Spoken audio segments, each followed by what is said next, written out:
Hi, Dr. Riane Eisler. It's such a blessing to be on the other side of the screen from you once again. Thank you so much for taking your time to be part of the Land of Anne community. How are you today? I'm fine, and I'm looking forward to tomorrow. Tell us about tomorrow. What's happening? Well, we are having our uh, streamed summit. Peace begins at home. Tomorrow, we have about 2,000 people registered. You can still register, and you can actually watch it for 30 days. The stream. So, and it will be streamed by Jenna. Riane, as a, um, hold on one second. I am having an audio duplicate somewhere. Riane is, I believe, one of the wisest voices that is still gracing our planet and us with both her academic and philosophical, her behavioral scientific, archaeological minds, and has so much to give. And tomorrow, she and her colleagues at the Center for Partnership Studies, which is a foundation that she created to really dive much deeper into the structures of society and the harm that it's causing and the opportunity to repair, is hosting a Peace Begins at Home summit with some of the, I believe, more enlightened or more curious voices of our time to really peel back the layers of what it means to build homes and caregiving spaces that allow the next generation to thrive. And it we will be dropping the link in on all of the channels so people can still register. It is not too late. You can register up until 9 a.m. tomorrow morning EST, and your registration will give you access to the content for 30 days. Rianne will continue her conversations here in community with us, so we hope to see you then as well. Um, but the reason Rianne thought that this was such a critical foundation to give to us, that all these voices that she's convening tomorrow is, well, I'll let her answer it, but I want to offer before she dives into answering that question or pose a question to Rianne, which is, as a Holocaust survivor, as you were 7, 8, 9, how old were you when you left your home? That was so. 7. When you fled your home, because you were Jewish living in Eastern Europe, and you tell this story, at least you told this story to me one on one, and it is tattooed in my memory of important data points that you were boarding a vessel. I believe it was some sort of transportation. I don't know if it was a plane or a ship, and you started asking these questions, having an internal dialogue with your 7-year-old, beautiful, gorgeous, blue-eyed child self. That do humans really have to do this to each other? Why are humans so mean to each other when no doubt you bore witness to kindness, you resembled that in the way that you played on the playground or in your relationships with your friends and your parents, not to say that everything was always easy, but it's clear to me that your first epiphanies happened as a child, and that set you onto the course of your life today. Why why do you believe that the observations that children make about the world around them and the people who take care of them are the most critical foundation for a more peaceful world? Well, it's not a question of what I believe, it's a question of what neuroscience, uh, psychology show, which is that we are born with brains that are not fully developed, and um, we keep developing these brains in interaction with our relationships, with our environment. Um, so the first 5 years of life, as more and more of us are beginning to understand from neuroscience are critical to nothing less than how our brains come together because they're not fully formed when we're born. And of course, that uh, can be traumatic if we live in households, in families, as the United Nations tells us, where two thirds of the world's children live in unsafe households, unsafe families, where punitive families, violent families. Now, that is trauma and it leads to denial. We see it in adults, don't we?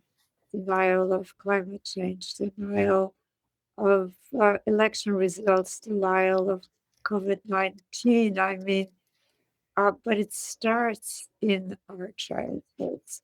So this summit really is designed to help us make connections, to help us really connect the dots. That peace does begin at home, or violence, either. Can you tell me a little bit about what you mean by punitive? Well, we have all inherited the idea that good parenting uh, is equivalent to punitive parenting, and that fear and force are the instruments for being a good parent. So this is not a question of blame or shame, certainly not of our parents who were just repeating, weren't they, what Their they were experience. taught. Uh, but the fact of it is that the American Psychological Association, for example, has issued a statement saying, look, spanking, which we think is nothing, is harmful. It's not only ineffective, by the way, because spanked children turn out to be bad children, rebellious uh, children who repeat the violence that was inflicted on them. Uh, so there is a lot for us to reconsider, and it's not easy.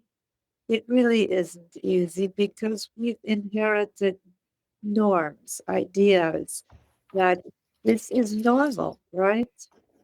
And that somehow it's the child's fault, right? Or at least the child's perceiving that it's their fault. Oh, absolutely. I mean, the child is being told, I am hitting you for your own good, Right. right?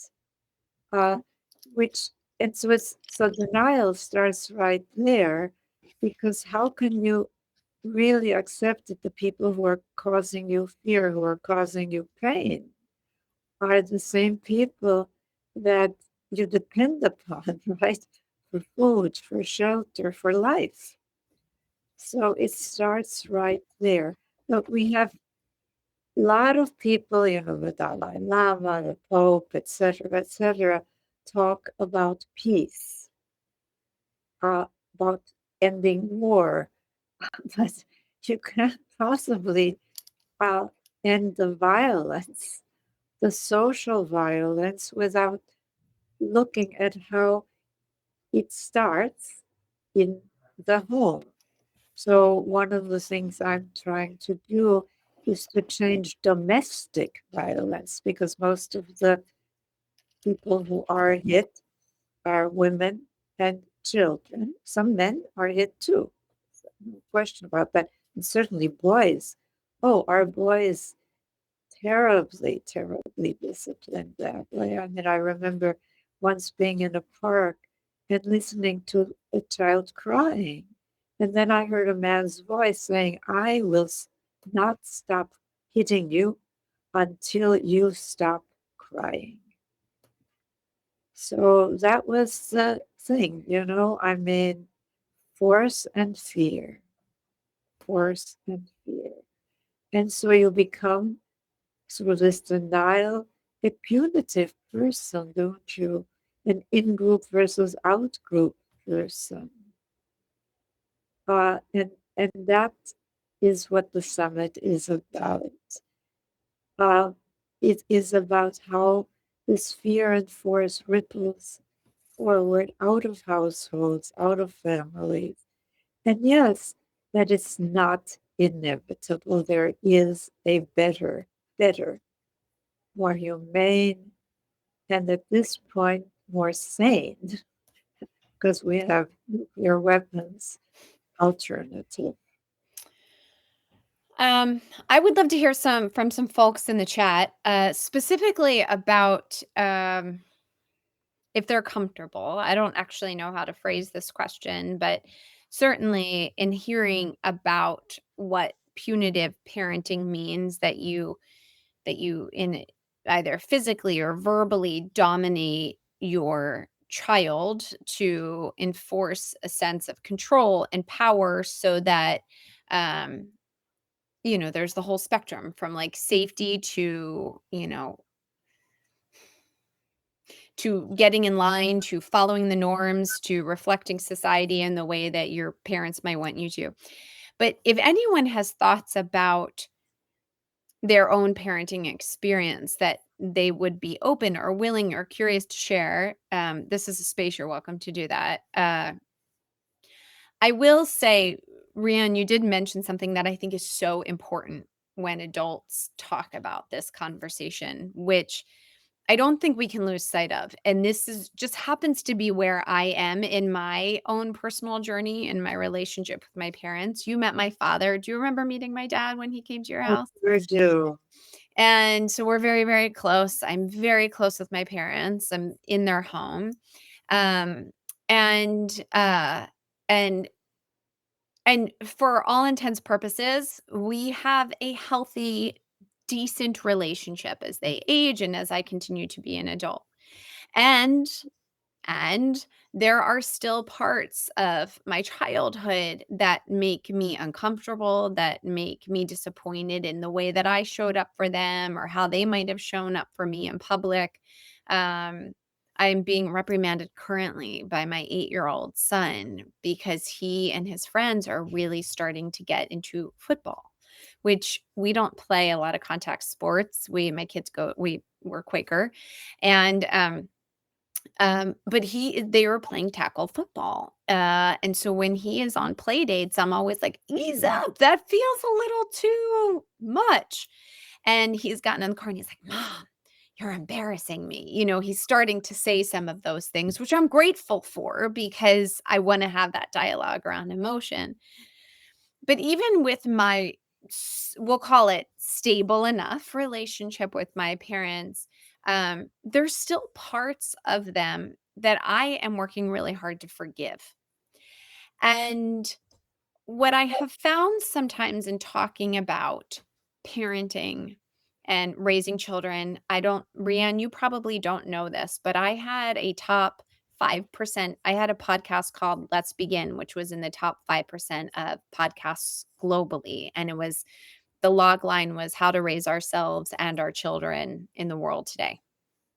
And I think one point that you just mentioned about the importance of forgiving folks when you look back is to understand that everybody had a life experience that was dictated by the parents before them, by the caregivers before them, by the circumstances before them. And sometimes when I look at habits of my mom, then I'm like, oh, this is so bad. Like I now have to break this cycle, whether it's about body shape or perfectionism or gossiping, or I look back at her mom and then her mom did it, but, like, worse than my mom, and then I look back at her mom, and her mom did it, and it's like this cycle of behaviors um, that I'm relieved that I'm able to see, and I'm going to try to get in front of it or stop the cycle for my child, But as we reflect on our parents' relationship, our relationship with our parents, and sometimes that can really stir up, disappointment, frustration, sadness, anger, that recognizing that they also had a very specific life experience that helped them frame the world in the way that they did. And I think that's why it's so key to start having these conversations centuries too late, but blessed be with Riane right now. Um, how did you break? What are some of the generational, someone mentioned in chat, some of the generational traumas that you were committed to breaking with your children?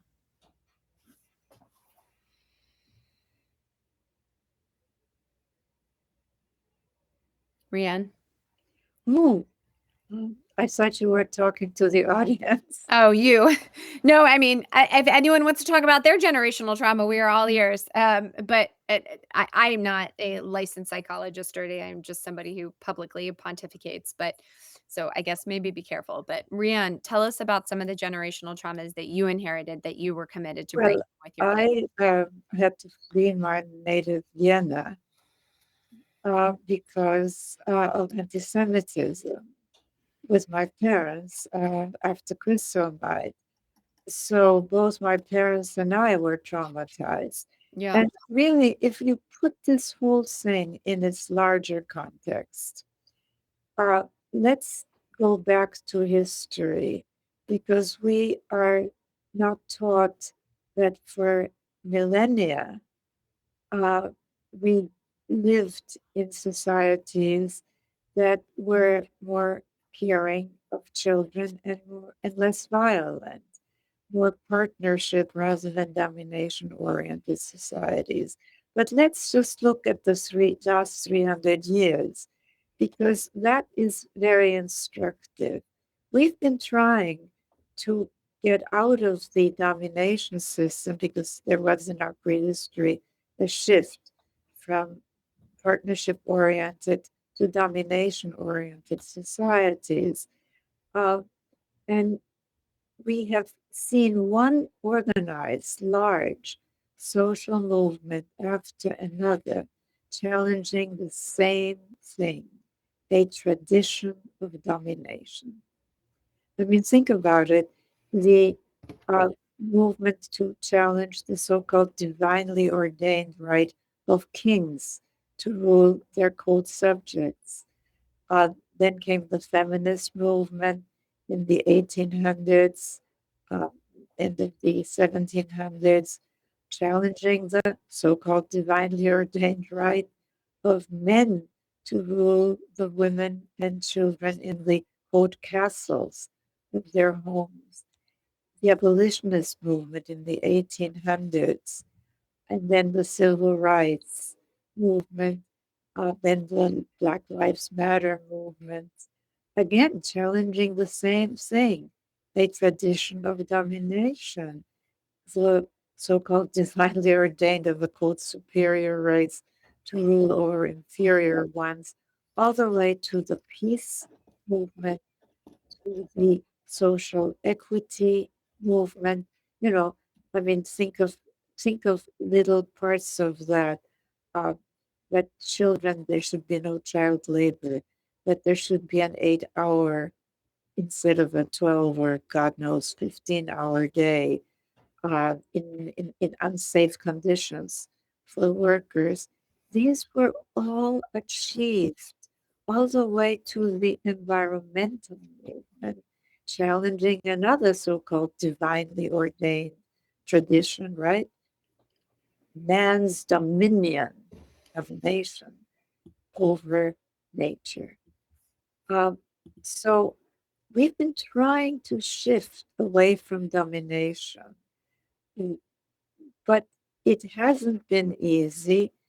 The people, I mean, and the reaction, by the way, to all of these movements intensifying really has been the regression that we're living in today uh, to more rigid domination systems.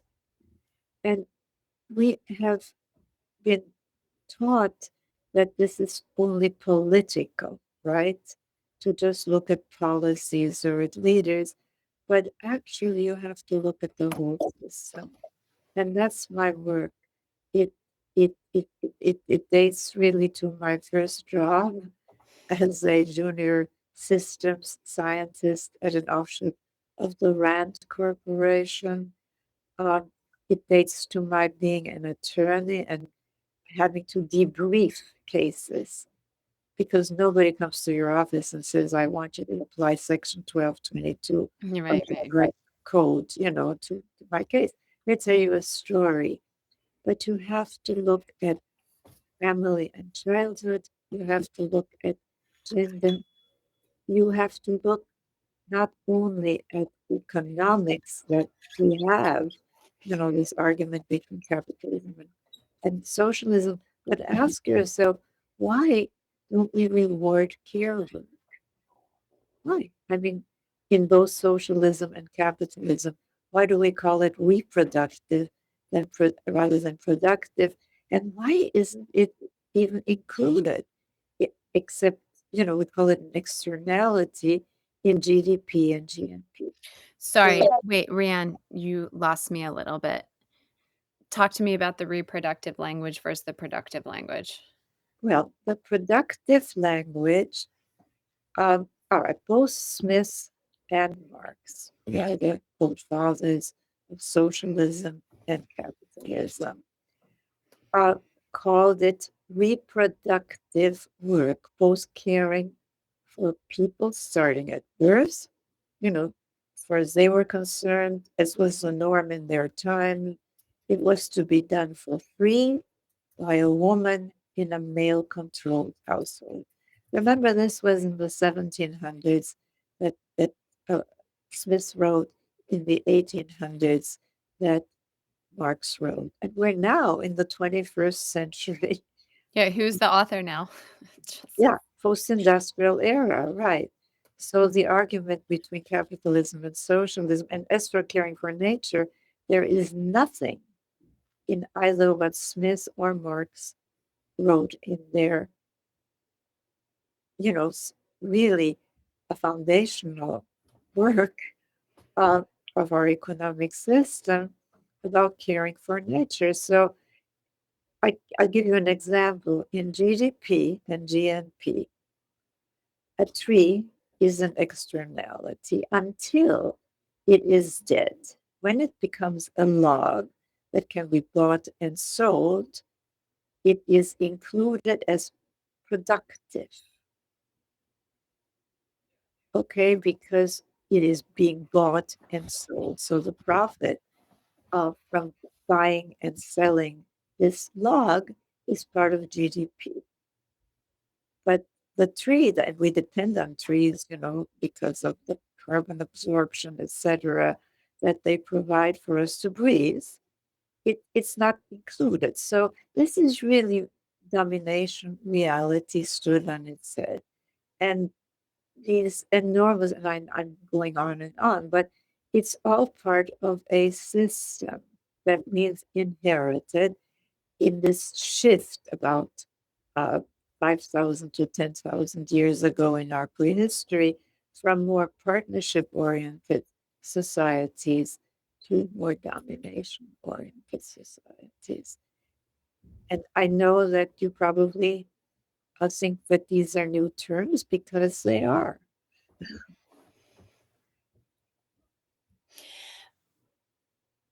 but on the reproductive language, what were you saying about that? That the reproductive was there something about how we were talking about child rearing, about why it was calling it reproductive versus productive? I wasn't following that either. But look, both socialism and capitalism bought into making the distinction between what they merely called reproductive work and productive work. I see. So reproductive, having children, caretaking was irrelevant. It's an Uh, externality as far as they are concerned. We're trees. We're trees. Well, I'll tell you, Women uh, and gender ranking is very much part of the system because what do children learn in a family that we're, as we are told in this regressive time, the man calls the shots, right? And the woman obeys. Well, they learn that to equate difference because, you know, there are two forms in humanity, aren't there? Female and male, with either superiority or inferiority, with either dominating or being dominated, with either being served or serving. So gender is not just a women's issue. It is a primary family, social, and economic issue because you are beginning to see that mostly of the work that is called reproductive is also relegated to women, like or to Mother Earth, right? Do you think that there's better language than reproductive? Or because I mean, I just casually, when I'm talking about women's rights, abortion, reproductive rights, I mean, we shorten it to repro these days. Oh, where are you on repro? Well, it's a completely different thing, productive and reproductive. Uh, economically speaking, have economics that devalue the work of caring, which is coded feminine, right? That's really it, isn't it? And children learn that very early on in their families because the work that is rewarded, that is considered productive, used to be. I mean, like when I first got involved in uh, as an attorney in feminism, um, even the wanted were segregated into all the good jobs were in help wanted male and all the helper jobs. Helper, dead end jobs were labeled helper registered male. And we got that changed. We're not taught our history is a problem. And we need to. Yeah. Well, we're not going to have this particular conversation now, but we also owe Rihanna a lot for the Equal Rights Amendment, which I secretly believe is technically in the Constitution, but we're not going to bring it up till we control the House and the Senate and the executive branch yet. Um, but Rianne, can I press you again on uh, what are some cycles that you were committed to breaking as you raised your kids? Well, yeah, look, I did not hit my children, except once. Uh, but the I never hit my younger daughter, and my older daughter, I it, Spock, was the only thing available at that time.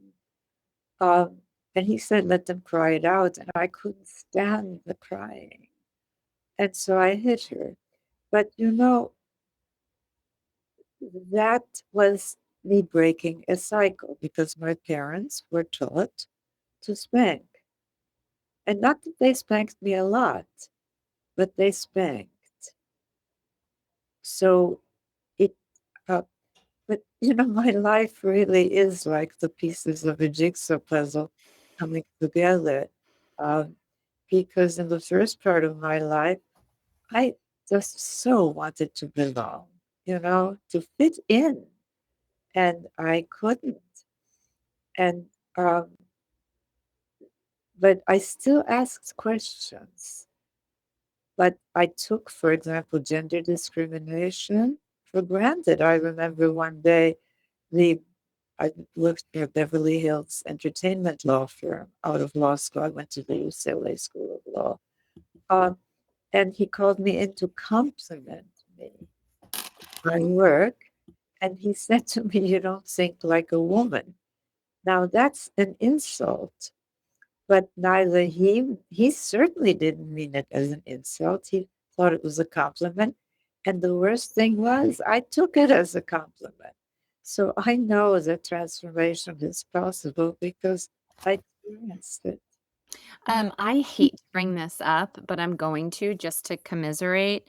I don't know if you watched President Trump's press conference the day of the ceasefire when all of the heads of state arrived into Sharm el Sheikh, Egypt, and the prime minister of Italy, brilliant woman, was standing behind him on the stage and he was at the microphone going room by room by leader by leader by leader. Um, and then he turned around and he was like, "Oh, the prime minister of Italy." I'm embarrassed. I don't know her name. And then he grabs the microphone. He goes, "Is it okay?" And he turns around and like looks and he's like, "Is it okay if I tell everyone you're pretty? Look at the pretty Is that okay?" And then he like pushes the microphone. He goes, "Is that okay that I tell the world?" He's like, "Is it okay if I tell the world that you're pretty?" To the prime minister of Italy on the day that a ceasefire was brokered. It's the same thing that you received. This woman's brilliant. And the thing he went through the room and talked about every single country that had shown up over the past 2 years or how they all "Is it okay if I say you're pretty?" Riane, is it, this is such an awkward question. But I'm just gonna ask it, um, because you have so much to give, and just the question asker isn't graceful in these moments, but as a 94-year-old Holocaust survivor who has written such a body of work, who has had such a spectacular, deep love for, your partner, David, so many decades of happiness, children that are happy and launched. How do you feel about this moment looking familiar to the years around 1930 before we were launched into what we all know well? And why do you have sudden hope that we can do something better? Well, I have grounded hope because of my research and because I know My my research tells us, Rianne's, this is it. This is going to be the thing. This is going to be my excuse for the rest of my life. Research told Rianne, her data told Rianne that it's going to work out. yeah, but will it work out in time? That's the question that we face. We really have to act. We have to turn hope into action now. That's how I feel about this time. I mean, uh, and we can all speak out. We can all think, we examine what we've been taught. This is our domination heritage. Parenting, for example, it All right. maintains the It's like, system of domination. It teaches us that um, that's how it is. That's quote reality. Well, that isn't reality, as people like Jenna will tell you, who are parents who are trying so hard to, and we don't want to reclaim any good old days in prehistory, okay? But it's like, in a way, it's like flying an airplane while you're building it, with the kind of work that we do. But the real struggle for our future is between domination and partnership as two human possibilities. Do we understand and accept, as the Nobel Prize people did, that we're all interconnected? You know, that two physicists last year got the Nobel Prize for their work on interconnection. an entanglement on the subatomic level. And of course, we're all related. I mean, we know that from physical anthropology, but we are given this information in bits and pieces, and we don't, unlike those pushing us back, have a frame. And you can call it partnerism or partnership, but people who are pushing us back do have a frame. And boy, do they pay attention to gender. I mean, like, can I say that you're pretty? Well, my goodness. Yes, you can say it, but what it exhibits is a demoting of her, that it's only her looks, her sexual attractiveness that counts. And that is just, you don't think like a man. I mean, but Ugh, it isn't a question of man versus woman, because men, I mean, they have to give their lives because some guy on top, like a Putin, wants more real estate, right? right. I mean, they don't have it so good in domination systems either, but they do get us up. They are the king of the castle of their home. And boy, that's, may I say you're pretty, says it all, doesn't it? Sure does. Rian, what Rian, what? I'm hearing from you is it's I don't know if it's dramatically different from what some of the other sage activists have said over time, and the most obvious one coming to mind is Gandhi, who we all know his one of his more famous sayings be the change you wish to see in the world.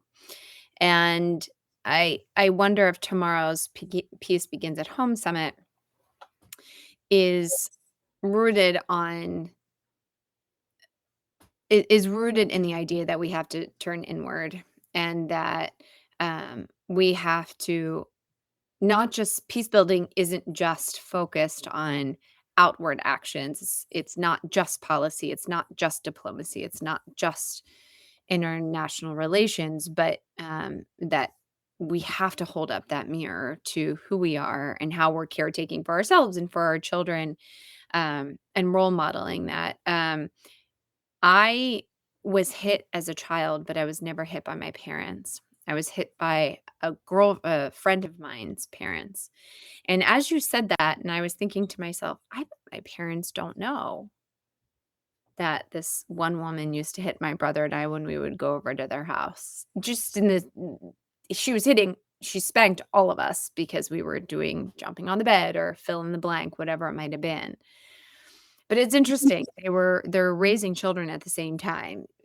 Same art and craft activities, same ballet classes, same schools. But you had one set of parents who didn't believe in violence as a form of, like, caretaking and child rearing, and then you had one parent of the same exact generation raising the same aged children who did. Um, and my biggest fear today is that I don't have any same age peers that I know of that hit their children. Domestic violence This is is encouraging. I don't. Uh, I don't.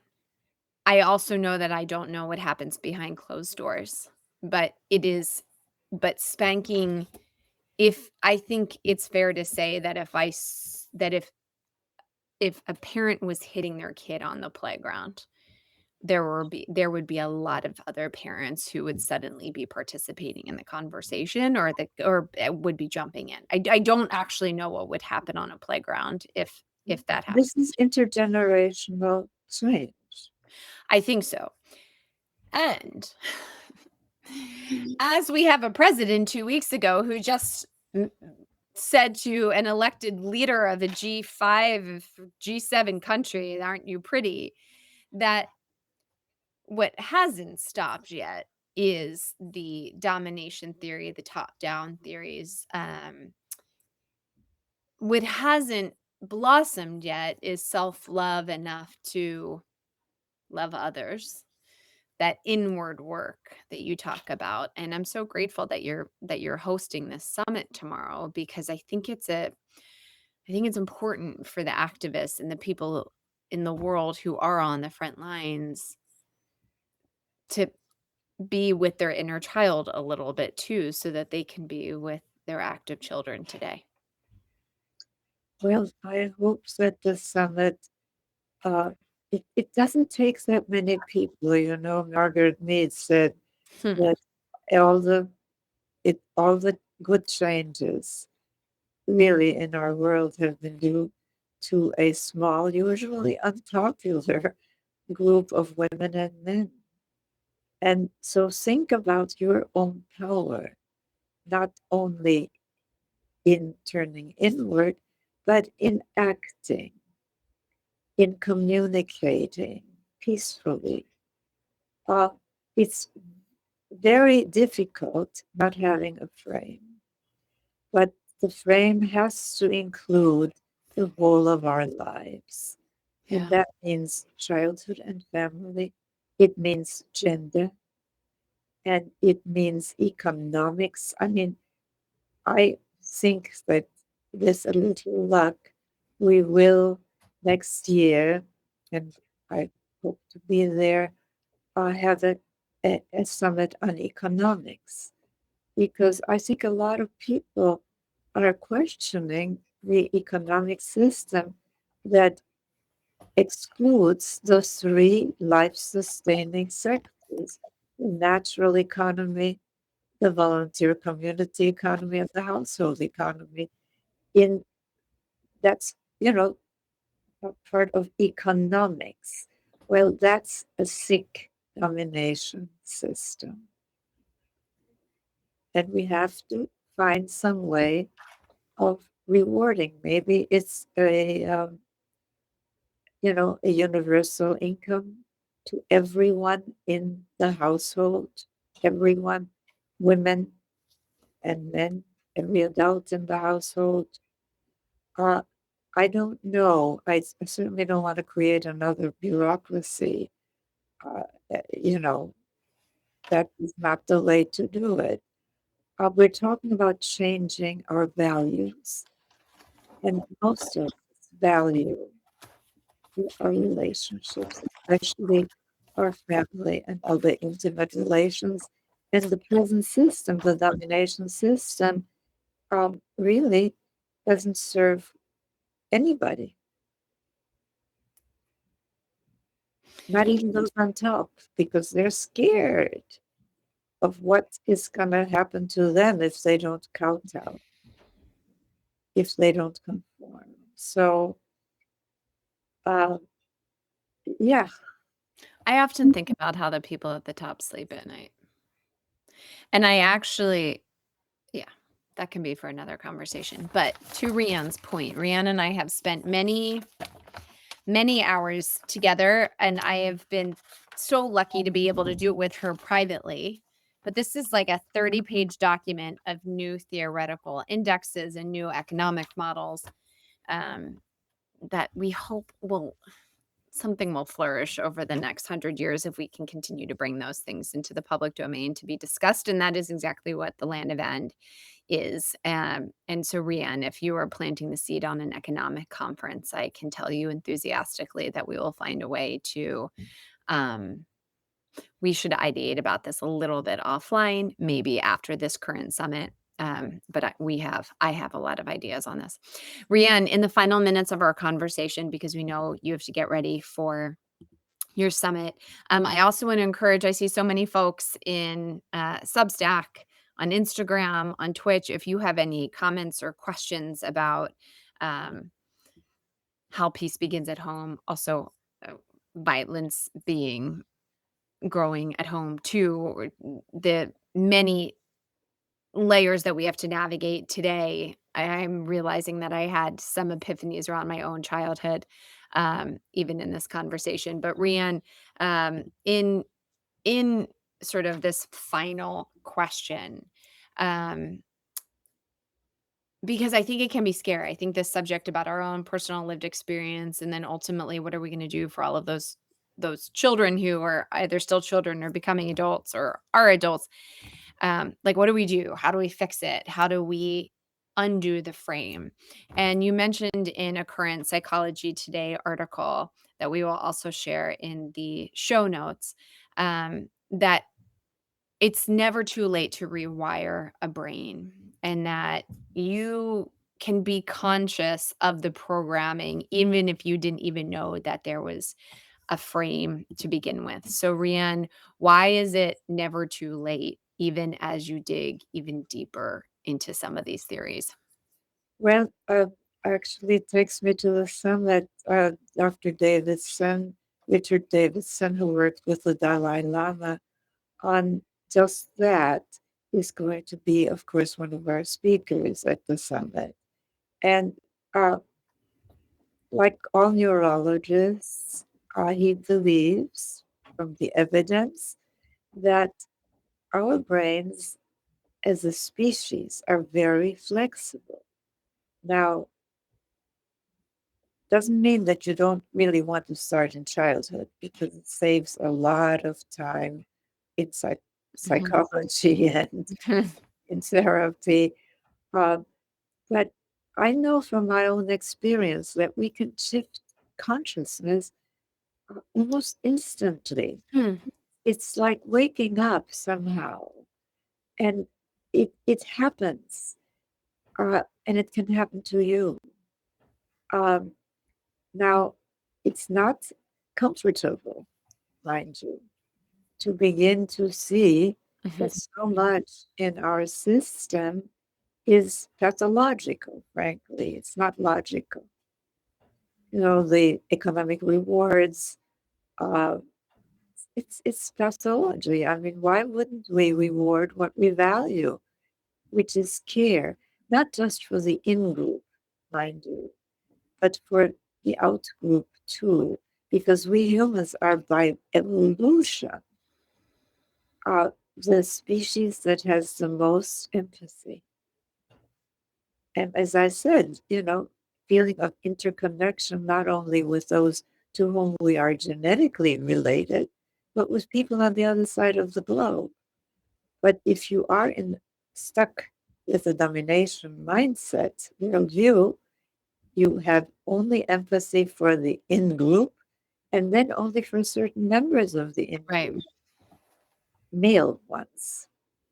And you don't acknowledge that there are people in between. You don't acknowledge the men, thousands and thousands and thousands, who are diapering babies, who are feeding babies, who are fathering the way that we used to just think of mothering. I mean, we are moving towards partnership. That's the thing. Well, I'm laughing because I have an 8-year-old who's on the other side of the door who should definitely be in his pajamas by now. And he wants to come and get in his mom's bed. And I hear my partner, my husband on the other side softly and gently talking to him. But it's been interesting trying to raise. I often say that I think one of the biggest challenges is going to be raising a boy in the world today, a white boy in the world today. Absolutely. Absolutely. And it is really change happens both from the bottom up and from the top down. And a lot of the people who have been for changing the system have been in government, enlightened people, enlightened men, as a Yeah, matter of fact. yeah, yeah, yeah. So, but we've got to hurry because we have uh, climate change on the way. We have nuclear weapons, and a real problem is fanaticism. I mean, the belief, well, like in Iran, which is really interesting. I mean, here you have religious Eastern regimes that are really dominated, the Taliban, fundamentalist Iran. But you also have Western regimes that were, see, it transcends those categories. We have to start thinking in systems, in whole systems terms. Amen. My message. And I am sure That's the that QVC commercial for tomorrow. So as you see in the chat, there's lots of links to join in the conversation tomorrow. You'll see Rianne, you'll see so many of her teachers and so many of her colleagues on this I particular can't get subject. to the chat. You can't what?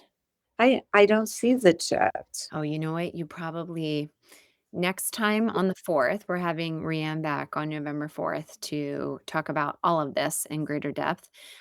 We will make sure that you have the chat button open. We just forgot to point you to it as we were trying to get you up so we could get you Which out and is the rest. chat button? You should see it on the right of your screen. It just says the word chat and it No. has that little icon with um Oh my goodness, right on the top. It says chat. Well, why didn't I see that? And you've got tons of people. Um, so you yes, you see, so we are dropping the links so that we can make sure folks are seeing it. yes. And then there's a bunch of folks on chat in Substack. Does anyone I see a name in Substack called American Mom, which I feel like American Mom, you should definitely be coming to the Peace Begins at Home Summit tomorrow. And there's folks on Instagram too. So there's a lot of people who are watching you, and I'm just so grateful that more and more people are continuing to learn from you. So, Rianne, I'm going to say goodbye, and you can just close the window. Yes, I will.